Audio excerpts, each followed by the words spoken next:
Boston, the Red Sox have made a living trading prospects for veterans in recent years.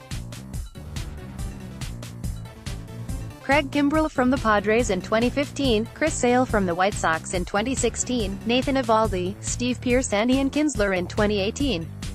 All accomplished veterans who helped push the Red Sox to the 2018 World Series, all acquired in trades for prospects. There, too, was Eduardo Nunez. Acquired from the Giants at last year's trade deadline for minor league right-handers Shaun and Gregory Santos, Nunez delivered sterling production for half a season after being acquired. But he aggravated a knee injury 4 pitches into the 2017 postseason, resigned with the Red Sox only late in the offseason and largely floundered this year both at the plate and in the field.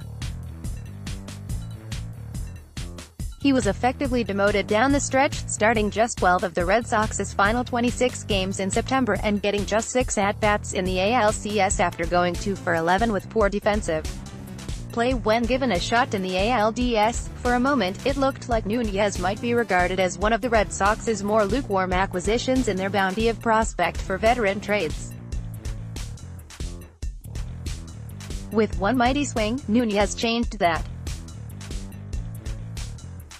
Nunez blew open Game 1 of the World Series with a pinch-hit 3-run home run in the bottom of the 7th inning, sending the Red Sox to an 8-4 victory over the Dodgers at Fenway Park on Tuesday evening. Called upon to pinch-hit for Rafael Devers after the Dodgers brought in lefty Alex Wood from the bullpen, Nunez got a 1-0 breaking ball and sent it 373 feet over the Green Monster on his first World Series swing, giving the Red Sox their largest lead of the night and a decisive blow to put away the feisty Dodgers. As soon as Wood was in the bullpen, I was seeing video of him inside the dugout, Nunez said. So I knew he threw a lot of off-speed guys on first and second. I knew he didn't want me to beat him with the fastball. So I knew I'd see that hole at bat something soft, and he threw that twice. Up to that point, the Red Sox had done what they were supposed to do. They jumped out to a 2-0 lead in the first inning, knocked Clayton Kershaw out of the game 2 batters into the 5th and never trailed. But they couldn't shake the Dodgers. Their 2-0 lead evaporated into a 2-2 tie. Their 3-2 lead became a 3-3 tie. And when they went ahead 5-3, the Dodgers crawled back within a run at 5-4 and continued to pressure the Red Sox bullpen. Only when Nunez stepped to the plate did the Red Sox pull away and truly secure the victory, go up 1-0 in the best-of-7 series. He struggled defensively, we know that, but he always had a positive attitude, Red Sox manager Alex Cora said. And he's one of the leaders in the clubhouse. For him to show up today and put up a big swing, that's his first World Series swing, it's very gratifying to see him do that. Anderson and Santos are now 2 of the Giants' better prospects.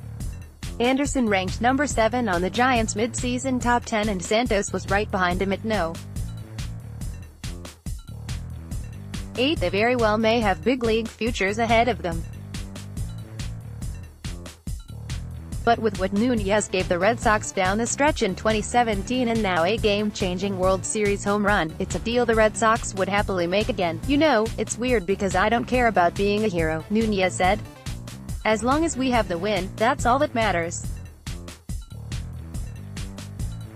We are here to win and lose together. Of course, the most recent prospects the Red Sox chose to keep made an impact too. Andrew Benintendi, Boston's No.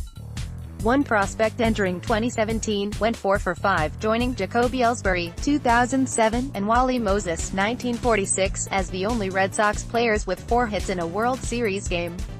Devers, their No. prospect entering 2017, drove in what turned out to be the decisive run with an RBI single in the 5th.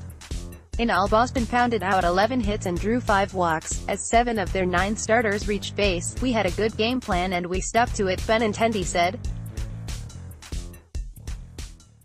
Just trying to tack on runs one at a time and try not to give away at-bats. Most of that damage was done against Kershaw, who took the loss to drop his all-time postseason record to 9-9, 4.22 in 29 appearances, 23 starts.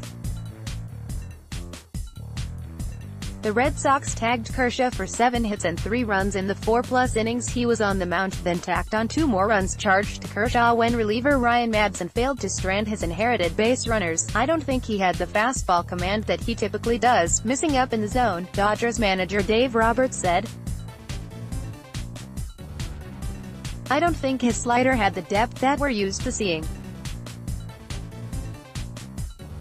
And those guys, to their credit, they put some good at-bats on him." Kershaw didn't receive any help from his defense from the very first batter he faced. Kershaw induced a foul pop-up down the first baseline from Mookie Betts to lead off the bottom of the first, but first baseman David Freese misread it and let it drop, giving Betts second life. 2 pitches later, Betts roped the leadoff single to center to get the Red Sox in business. Betts promptly stole second and came home on Benintendi's single through the right side. The first run to score is the result of a Dodgers defensive folly. The second came shortly after. Yasiel Puig attempted to throw Betts out at the plate from right field and airmailed the throw over his cutoff man, an oft-repeated problem for Puig over the years, allowing Benintendi to advance to second base on the throw. 3 pitches later, J.D. Martinez lined a hanging Kershaw slider into center to score Benintendi and make it 2-0 Red Sox. "We didn't play the defense that we typically do," Dodgers manager Dave Roberts said.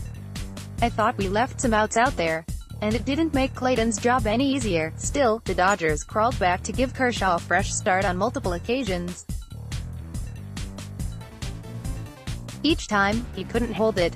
The Dodgers pulled into a 2-2 tie in the top of the third, and Kershaw surrendered an RBI double to J.D. Martinez to give the Red Sox the lead back in the bottom of the inning. The Dodgers pulled into another tie at 3-3 in the top of the fifth, and Kershaw responded, walking Betts and giving up a single to Benintendi to open the bottom of the inning before being pulled.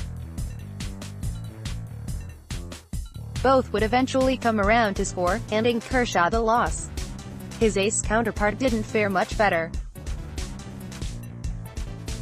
Sale lasted 4 innings, giving up 5 hits and 3 runs as he squandered 2 early leads. Matt Kemp homered and Manny Machado drove in 3 runs for the Dodgers. That kept it close for a while. In the end, Nunez had the final say. "The reason I came back here is I want to win rings," Nunez said. "I'd never had that experience. I'd never had a World Series game. I think the best chance is this team. Under Armour debuts a cleat that feels like a sneaker.